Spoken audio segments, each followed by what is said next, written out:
Okay, hello. Today's topic is FIR. FIR stands for First Information Report.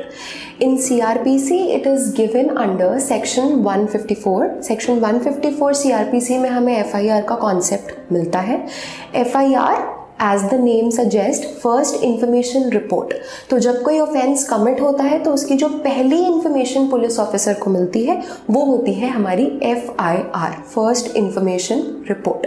So first information, basically लोग इससे बहुत confuse हो जाते हैं कि जो सबसे पहली इंफॉर्मेशन मिली है वो ही FIR होगी. No, the legal fact is कि जो फर्स्ट डिटेल्ड इंफॉर्मेशन एक पुलिस ऑफिसर को मिलती है वो FIR कहलाती है. And the non detailed information can not be considered as an FIR. उसको हम क्रिप्टिक इंफॉर्मेशन बोलते हैं, पर वो FIR कंसिडर नहीं होगी, because FIR should always be a detailed information and not a non detailed information. So basically the basics of FIR are कि FIR एक इंफॉर्मेंट एक कॉग्निजेबल ऑफेंस के केस में पुलिस ऑफिसर को देगा. जब भी कोई कॉग्निजेबल ऑफेंस कमिट होता है तो एक इंफॉर्मेंट पुलिस स्टेशन जाके FIR लॉन्च करता है. जब पुलिस ऑफिसर को इंफॉर्मेशन मिलती है कि एक कॉग्निजेबल ऑफेंस कमिट किया गया है तो पुलिस ऑफिसर उस FIR को रिटन फॉर्म में लेगा, रिटन फॉर्म में. It should always be in written form, then it should be read over to the informant. वो इंफॉर्मेंट को पढ़ के सुनाई जाएगी. Then it will be signed by the police officer as well as by the informant. Alright, then police officer और informant उसको sign करेंगे. Then after signing, the substance of the information shall be recorded by the police officer in the FIR diary.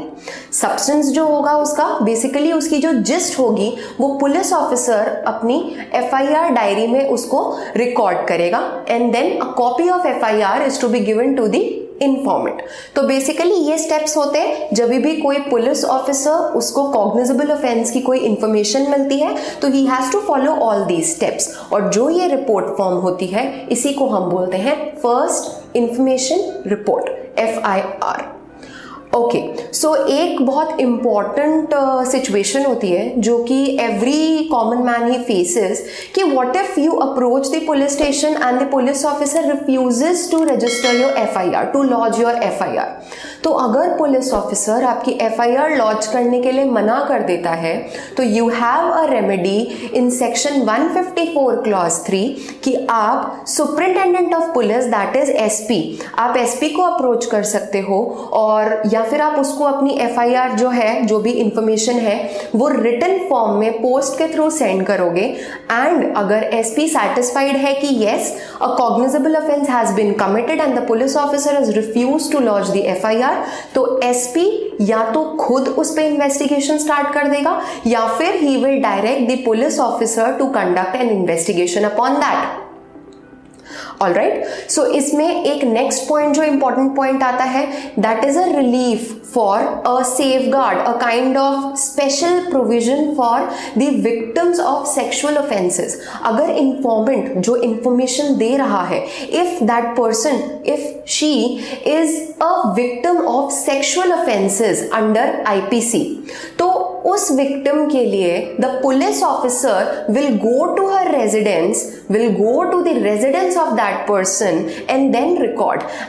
The police officer must necessarily be a woman police officer. वो एक woman police officer होनी चाहिए और ये जो recording होगी that will be done in the presence of the special educator or interpreter, because maybe ऐसा भी हो सकता है कि वो victim जो है if he is not, that person is not able to communicate, तो special interpreter educationer के प्रेजेंस में ही ये इंफॉर्मेशन दी जाएगी. ऑल राइट, इसके बाद नेक्स्ट पॉइंट जो आता है वो है कि it is mandatory for the police officer to register the FIR. This has been held in the case of Lalita Kumari versus government of UP. इस केस में क्या बोला गया था? इस केस में बोला गया है कि it is compulsory for the police officer to register the FIR. Police officer के लिए इट इज मैंडेटरी कि उसको FIR लॉन्च करनी ही पड़ेगी. अब FIR लॉन्च करते time if he is doubtful कि whether this information is really related to cognizable offence या फिर ये नॉन कॉग्निजेबल ऑफेंस की है. तो for that initially he has to record the FIR and after that he can conduct an inquiry, preliminary inquiry जिसको हम बोलते हैं, to find out whether the offence is cognizable और not. But at the first place, it is mandatory for him to record the FIR.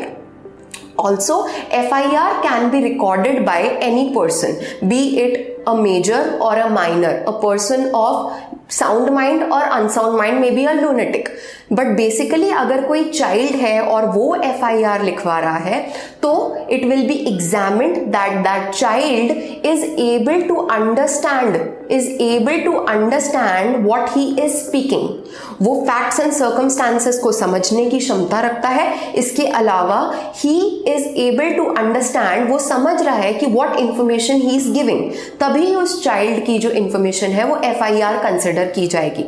और अगर हम lunatic की बात करते हैं तो एक lunatic अपनी FIR, अपनी information को एक FIR तभी बोलेंगे जब वो lunatic is of sound mind. जो time interval जब वो sound mind का है तब उसकी information को हम FIR consider करेंगे. That is all about FIR. For the full lecture, you can visit legalflag.com, and if you like the video, please like and subscribe. Thank you.